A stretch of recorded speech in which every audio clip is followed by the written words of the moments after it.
So the Beamish is a living and working museum located at Beamish in County Durham. It's showing and telling the life of the northeastern England in the 1820s, the 19s, the 1940s, and the 50s. It started out with Frank Atkinson, and he was fascinated about the Scandinavian folk museum, where he brought this idea back to Durham, where he wanted to start this kind of museum. It took him 20 years when he finally could start this. At the museum, you can see firsthand how the Industrial Revolution was changing the region's agricultural life. The buildings you see at Beamish are not replicas, but brought from across the country and rebuilt to give visitors a true sense of history. During the year, Beamish hosts different kinds of events and programs such as the Great North Festival of Transport, the Great North Festival of Agriculture, a Georgian Fair, and a lot more. And there's also always events for every season, as well as a whole Christmas season. Yes, so here's our liquidity for the museum. And for us to find the current ratio, we divided the current assets with the current liabilities. In 2018, we got a ratio of 1.095, and it decreased to 1.07. This means that the ability to pay back the debts is poorer than in 2018. So the investors, when they look at this data, they can tell how the company is running. If it keeps decreasing, they might lose the investors' confidence, since Beamish will be less likely to be able to pay back the debts in time.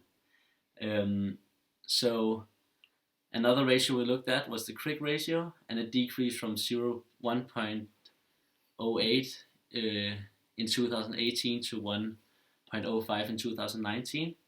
And this ratio shows how Beamish is able to pay its short-term debt with its most liquid assets. And the most liquid assets is the cash in bank and in hand, which has increased with 15.0% from 2018 to 19. This means that Beamish has more money they can use to pay their debts, but the reason why it decreases in the calculation is because the debtors decreases with 20.4%. This is positive for Beamish because they get their money back with an interest rate. Alright, so now that we have looked at the liquidity of Beamish, we can look at the profitability, which is used to assess the organization's ability to generate profit based on their revenue. So if you look at the asset turnover ratio, it's calculated by dividing revenue with the total assets. And an ATR is used to measure the organization's ability to utilize their assets and turn them into revenue. So calculating this, we'll get a result of 0.33, which is considered quite low, considering that a good ATR is usually one that is above 0.5. So what this means is that for every pound they own in assets, it generates 0.33 pounds in revenue. Another profitability measure, the ROI, or the return on investment, is calculated by dividing their net profit with the total investments. And doing that, we get an ROI of 13.6%, which is considered quite a good and healthy return on investment, since a good one is usually considered to be above 10%. So, in terms of the political factors that could affect Beamish, is the UK's decision to leave the European Union. This will discourage the visits from abroad or some of the potential visitors from other countries. And Beamish will especially suffer from this withdrawal, considering the fact that 48% of their customers are tourists. However, Beamish's customers were primarily tourists, although they have managed gradually to attract locals. So if they keep going with this trend, the company won't have to endure any heavy losses. In terms of the economic factors, the new outbreak of the coronavirus will have a massive effect on Beamish if it's not supported additionally by the local government. All the tourist attractions are now undergoing losses, so that means that Beamish is included. However, the damage will hopefully only be short term, but if the virus continues for a longer period, the company might, in the worst case scenario, go bankrupt. All right, so looking at the social factors, are crucial for Beamish as 99% of their revenue stems from ticket sales and other purchases made by visitors and private consumers. And it is now seen how museums are becoming decreasingly attractive for tourists as well as for locals. And people are turning less interested in traditional attractions, and that will affect the revenue of Beamish Museum in the future. This could be due to Beamish being attractive for a very narrow target segment, namely the older generation. And the way to solve this issue could be by diversifying more in order to attract a wider target group, or by investing in marketing campaigns with the purpose of attracting new customers to Beamish, and especially new customers from the younger generations. Right, so looking at the technological factors, one of Beamish Museum's main target group is currently the older generation, and the younger generation is generally less interested in the history and culture industries which Beamish operates in. So therefore, the older generation would be lost over time, and this is posing a long-term threat to the company, as the younger generation is more interested in digitalization and other forms of modern entertainment. And so, further developments within the entertainment industry and further technological developments within that industry would pose a threat, as people might turn more interested in those instead of going to the museum. And a way to avoid this threat would be to adjust their marketing for the younger generations and try to attract the younger generation. All right, and when considering the legal factors, we have to keep in mind that Beamish Museum is a non-governmental organization, and there are therefore strict regulations for them, and this includes stricter requirements when it comes to providing shareholders with the annual report, since they have to provide more information and more detailed information as well. And failing to provide the annual report with the required information might lead to cuts in the governmental as well as non-governmental funding of Beamish Museum. For the environmental factors, Beamish Museum is very dependent on the weather, simply because much of the museum is outdoor. Therefore, the rainy days won't attract the customers, whereas sunny days and clear weather are much more attractive. Thus, the company must place most of the effort during the summertime in order to cover the losses of the bad weathers in most of the winter.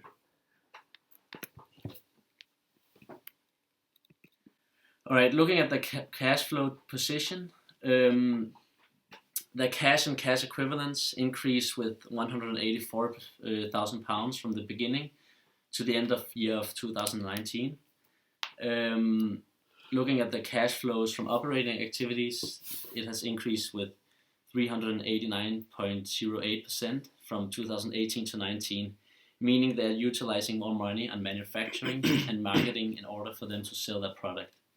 Their cash flow from investigating activities have increased by 61.45%, which correlates with the increase of investments because they are establishing a new town of the 50s where they aim to get 100,000 more visitors in 2021. So the last cash flows is their paying back of loans, which has increased or decreased by 2.2% from 2018 to 19. All right, so looking at the strength, well, the main strength is that they prioritize the customers, so that they get the customer to feel that they're getting help and the need that they want. And they do this by providing a friendly customer service. So, for example, if a customer is in need, they reach out to them as quickly as possible. Otherwise, they won't feel this help that they need. So, and the trick is to make the consumer remember the good experiences, so they can give the information further to other people, so it gets a good repetitions. So another strength they have is that they're having these games and plays where they engage the customers, so they get to touch and feel things, so they have something to relate the Beamish Museum with. They also create events and festivals such as the festivals of 50s and Morris Car Rally. And this targets consumers that like nostalgia, and it creates more interest and activity for consumers. And for their weaknesses, people under 30 are less likely to show up at Beamish because they are not targeting the younger group, as they are usually targeting the elderly people. And the museum is not changing, so there's no motivation to go there more than once, even though they have their free pass after one purchase. The prices are quite high, and they must be able to meet their costs. And for opportunities, their opportunities could be to create overnight stays to make people feel a purpose of coming instead of prioritizing other alternatives. And they should also offer extra facilities and exhibitions. Alright, so looking at the threats, other substitutes such as cheap holidays overseas could be a threat, so that consumers choose that instead of Beamish. External cuts, such as benefits from the government or other organizations, that could, if they stop doing it, it could lag their business. If the pound strengthened, tourists are less likely to spend money on it because it costs them more. And then, if the petrol prices increase, consumers might find places that are closer to their stay because of the expense it would take to go to Beamish.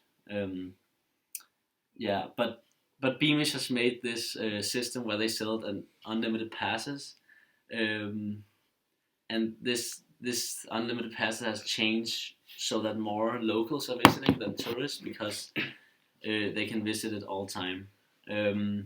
This is a threat for them because locals having the unlimited pass could lose interest due to seeing the same things over and over. But the way that Beamish try to avoid this is by making these special events so that they feel there's some variation within the museum. So, looking at Beamish, it is working within the industry of tourism and cultural enlightenment within the history of the Northeast. And as we can see now, they are very unique compared to their competitors, which could be other museums, because they do something that the other competitors don't, which they do by providing an actual experience of the past.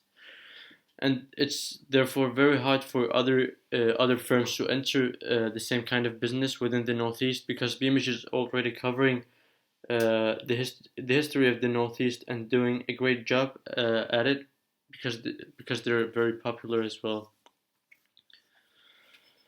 However, we have conducted an industry analysis based on Porter's 5 forces to evaluate the threat that any competitors could pose to the firm. And looking at the threat of new entrances, we concluded that Beamish shouldn't be worrying about other entrances entering the market in the near future, because the company is already struggling due to the above-mentioned changes in society. Which includes the decreasing interest in museums and the history and cultural industries. When it comes to the supplier power, we have to keep in mind that Beamish doesn't have any fixed suppliers like a retailer or manufacturer would usually have. Instead, Beamish relies on private donors who donate any old items they have in stock that could be of good use to the firm. Therefore, Beamish needs to maintain a good relationship and a good reputation among these private donors who could probably have visited Beamish themselves. And the company could capitalize upon this by ensuring a good experience for all their customers, as potential suppliers could be hidden in between those visitors. Furthermore, Beamish could also ensure a good reputation in the media by developing and maintaining good CSR activities. When it comes to the buyer power, buyer power is a force that widely shapes the competitive structure in an industry, and 99% of Beamish's revenues stems from ticket sales and other purchases made by visitors, as mentioned previously. Therefore, the museum must ensure that the visitors have a good experience with the customer service level that meets their with the customer service level that meets their expectations, and an experience that is worth the ticket price. This could explain why Beamish places so much emphasis on serving their customers, as stated in their on their website, for example. So for the CER of the Beamish Museum, they are already doing pretty well. They have already good goals for energy consumption, water consumption, and waste. Well, however, they don't specify how much they will invest in each section. So Beamish could therefore be more specific about how much effort is placed in each area and set dates on when these objectives should be accomplished.